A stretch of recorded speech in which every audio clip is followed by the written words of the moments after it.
Cynthia, are you okay? Tears welled up in my husband's eyes as he spoke to me. I had suddenly developed severe stomach pain right after eating the beef stew made by Olivia and was rushed to the hospital. In the hospital room, my husband showed me a video. What is this? Upon seeing the video and understanding the situation, I immediately felt an overwhelming nausea and covered my mouth with both hands. This is absolutely unforgivable. The video clearly showed Olivia moving in and out of the toilet while cooking. I am Cynthia, a 25-year-old office worker. My husband Kevin, who is 3 years older than me, and I are about to celebrate our 3rd wedding anniversary. Kevin and I married following his earnest approach, but even after 3 years of marriage, we have not been able to find much time just for the two of us. I got promoted right after getting married and have been extremely busy ever since. Still, Kevin always says gently, I am happy just being married to you, so don't worry about it. I'm sorry, Kevin, and thank you. Kevin and I live in a family-oriented condominium. Both of us strongly desire to have children, so we chose this place with the future in mind. Here with Kevin, I'll build a warm family and welcome the children we'll have someday. But my busy schedule never eased, and we couldn't have a child for 3 years. Then one day, as we were eating dinner as usual, Kevin spoke to me with a serious expression. Hey, I got promoted. I think my salary will increase significantly, so if it's okay with you, Cynthia, how about you quit your job and become a housewife? Let's seriously think about having children. I was surprised by the sudden suggestion. A promotion? That's great. Yeah, I've been thinking about children too.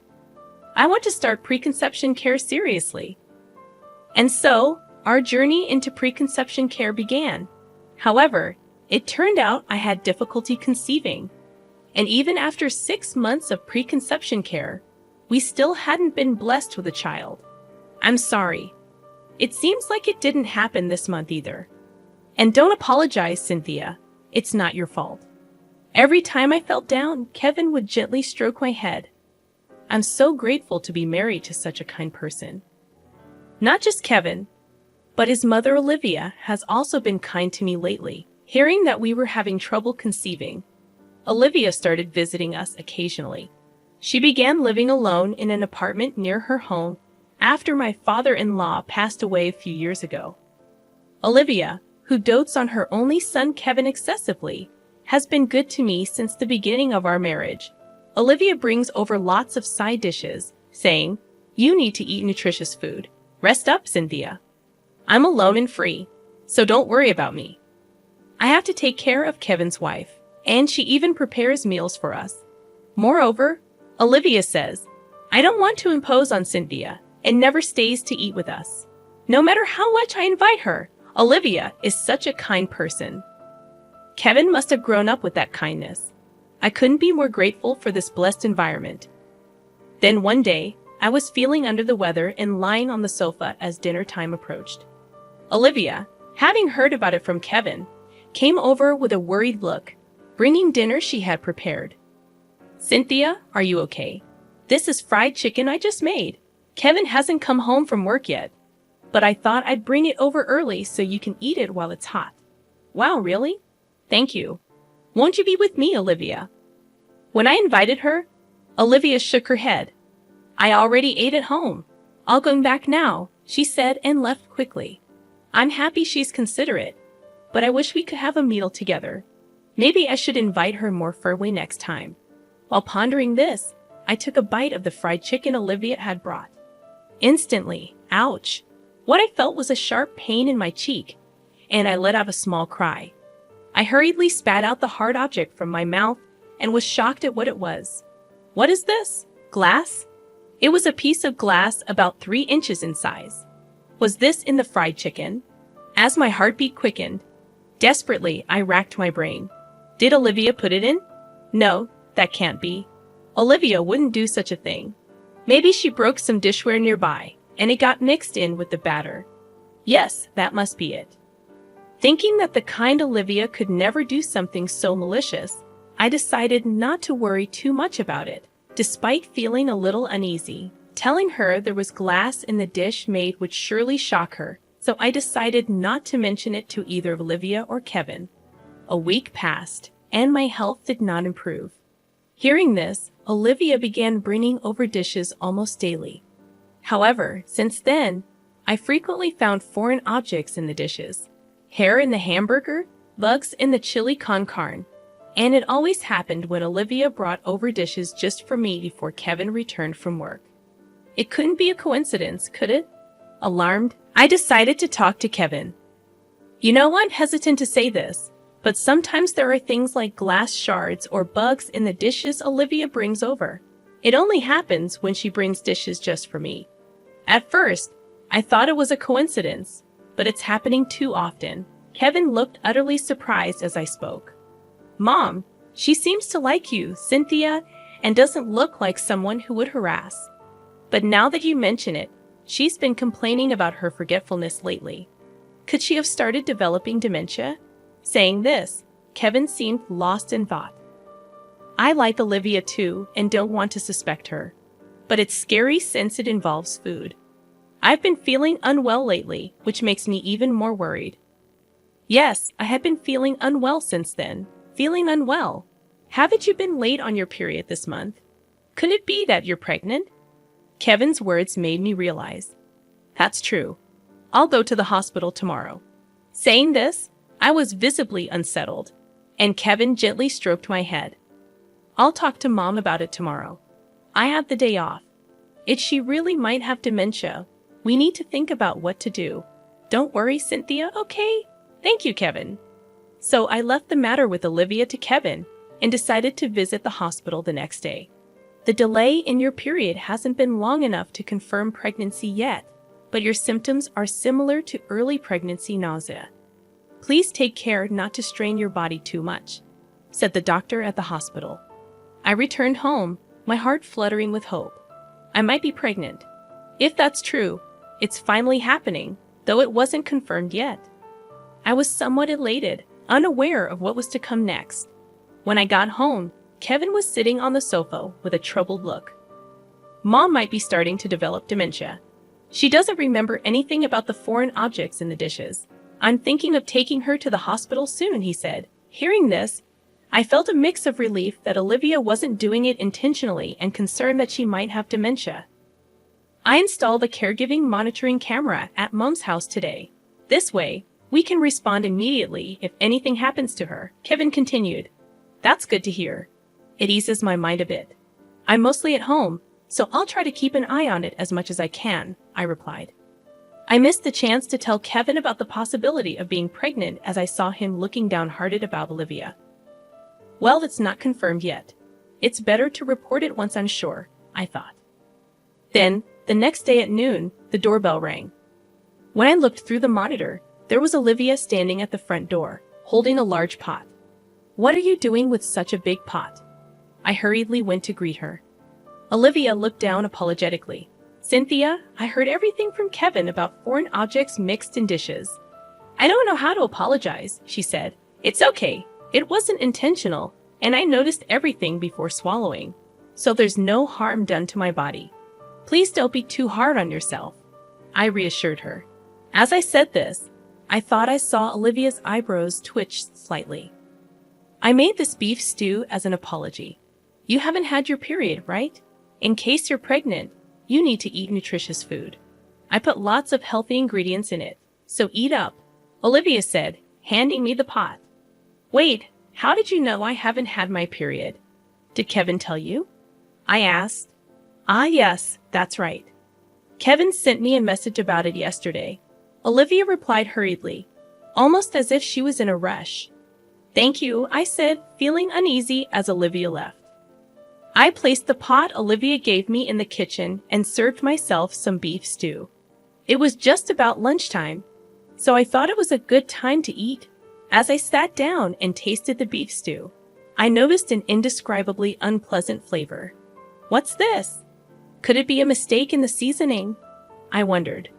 But I couldn't just throw away the beef stew Olivia had made, so I managed to finish the serving I had dished up. However, by then, the strange taste of the stew had made me feel quite ill. As I was washing the dishes, suddenly I felt a sharp pain in my stomach and doubled over on the spot. What is this? Could the beef stew have been spoiled?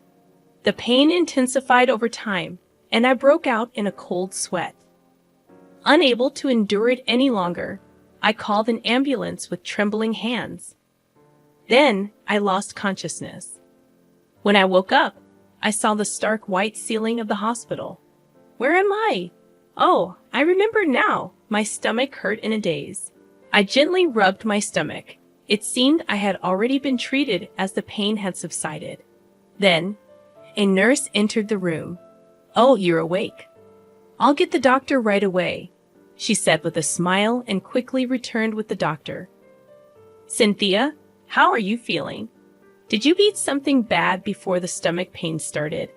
A gentle-looking male doctor asked me in a calm tone. "Just before, I ate beef stew made by my mother-in-law, Olivia. It tasted a bit off, so maybe it was spoiled," I replied. As I pondered and spoke, the doctor nodded while listening. "I see. Given your symptoms, it's likely some bacteria got into your stomach, causing the pain. If it was spoiled, that would make sense.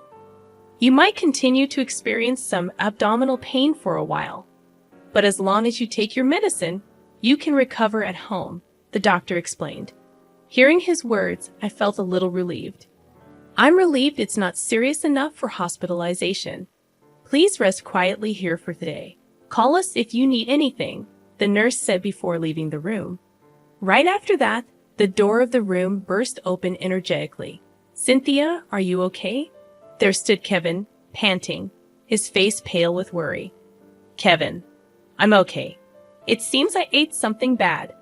They said I can go home if I take the medicine, but I might have to stay here tonight," I explained.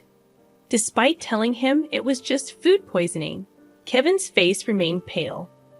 "Cynthia, what did you eat right before the stomach pain started? You don't need to downplay it for my sake. Please tell me the truth," he pleaded earnestly. Surprised by Kevin's earnest expression, I responded, "Kevin, you're overreacting over a simple case of food poisoning. Olivia brought over some beef stew, but it seems it was spoiled. I thought it tasted strange, but it's my fault for not stopping her. Olivia was just trying to care for me." Kevin took a deep breath to calm himself and sat down on the chair beside the bed. "Cynthia, look at this," he said, taking out a tablet from his bag and showing me the screen. It was a video of Olivia's house. "This is it, the monitoring camera you set up at Olivia's place?" I asked, and Kevin nodded. "Exactly. It's a recording from a few hours ago, when Mom was making the beef stew she brought to you," Kevin explained. Sure enough, Olivia was seen in her kitchen preparing beef stew. There was nothing unusual at first glance. After finishing, Olivia untied her apron and went into the bathroom. "Kevin, what is this supposed to mean?" I asked, bewildered. Just as I was about to ask, what appeared next on the screen left me speechless. Olivia came back from the bathroom holding a plastic container, then went back into the bathroom again. A few minutes later, she emerged and poured the contents of the container into the stew pot. So the beef stew had Olivia's waste mixed into it. No, can it be?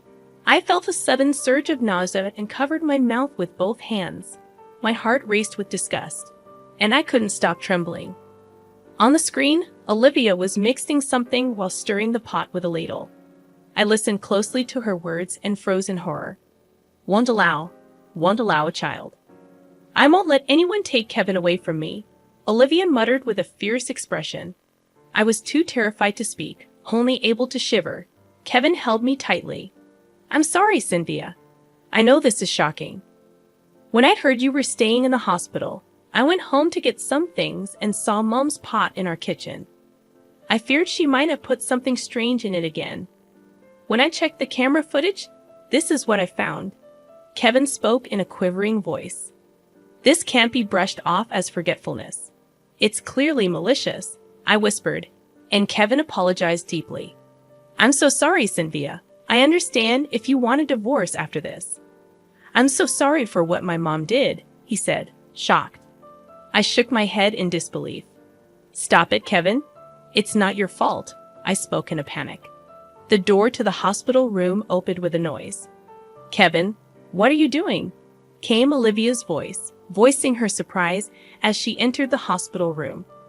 Olivia, the Olivia I had adored until just a moment ago, now seemed so terrifying. I was so scared of Olivia that I couldn't utter a word. Meanwhile, Kevin, without hesitation, approached Olivia as soon as he saw her. Mom, what have you done? He grabbed Olivia's shoulders and shouted loudly. Startled by the sudden confrontation, Olivia's eyes widened. What? What are you talking about? What did I do? She exclaimed, shocked. Don't play dumb.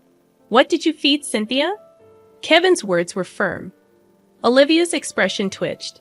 Oh no, did I make something strange again? I'm sorry, Cynthia. I'm becoming forgetful lately. Olivia tried to pass it off with a smile. However, Kevin thrust the tablet screen in front of Olivia. It's all recorded here, Mom. Why? Why did you do this? Kevin confronted Olivia with a voice deep with anger. Unable to say anything in return, Olivia just looked down silently. Olivia, did you do all that on purpose? I managed to ask with a trembling voice. Olivia then glared at me with hatred. Yes, it was on purpose. I thought you might be pregnant after hearing about your continued illness. A child with Kevin. I could never allow that. Olivia's face was filled with malice, but I didn't back down. After being so kind to me all this time, why suddenly? If I did something wrong, please tell me, I said, gripping the sheets tightly. Olivia sneered at my desperate expression. Oh, Cynthia, I never liked you. I resented you for taking away my precious only son, but I had to be kind to avoid being disliked by Kevin. Olivia's words sent chills down my spine. But enough was enough. I had always believed in Olivia. I loved her, convinced she wasn't the kind of person to be malicious. But now enough is enough. I felt something inside me go cold. Olivia's revelation shook me to my core. Kevin seemed too drained to be angry anymore. I addressed Olivia with a cold voice, cutting through the air with sternness. Olivia, what you did is a crime. Deliberately contaminating food and planting a listening device in someone's house. Once I recover, I will pursue legal action. Don't think you can get away with this, I declared, surprisingly calm amidst the turmoil of emotions. The anger and fear towards Olivia, the sadness of being betrayed, it all seemed irrelevant now. I feel nothing towards you anymore. Right now, all I want is to be away from someone like you as soon as possible.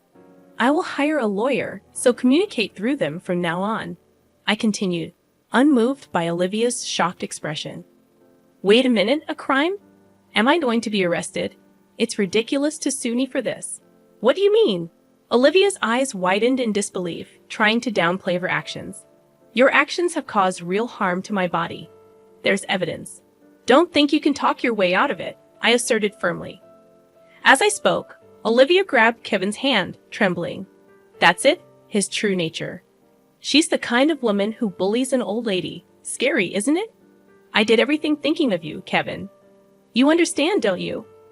Olivia appealed with a seemingly gentle smile, but Kevin's response was firm. What are you talking about? The scary one is you, Mom. And what you did wasn't for me. It was all for yourself.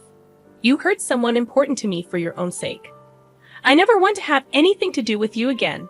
Let's cut ties, Kevin said, shaking off Olivia's hand decisively. Kevin, I'm sorry. It was all my fault, please. I have no one but you, Olivia cried out, banging on the door in the hallway. Soon, security came due to the commotion and took Olivia away. Afterwards, my health quickly recovered, and I was able to return home safely upon discharge. We submitted the camera footage to the police, and an investigation began immediately. The listening devices in our house were found, leading to Olivia's swift arrest. Rejected by Kevin, Olivia seemed to have suffered a mental breakdown, crying and wailing during the investigation. I did nothing wrong. It's her fault for trying to take Kevin away, Olivia shouted, lashing out at the officers. Demanding compensation from Olivia, we made her pay a lump sum to cover the damages. Olivia incurred debts and now works in physical labor as a live-in worker, reportedly spending her days working hard and crying alone in her apartment. I told Kevin he didn't need to force himself to legally disassociate from Olivia, but he said, "I always knew she had trouble letting go, but I never realized she was so obsessively attached. Now that I know Mom's true nature, I'm afraid to remain in a parent-child relationship with her." He immediately proceeded with the dissownment process. A month later, it turned out I was pregnant. Both the baby and I were healthy and developing well. Kevin and I cried with joy and promised each other, "Let's build a warm family from now on. I want to create a bright future with Kevin and our baby."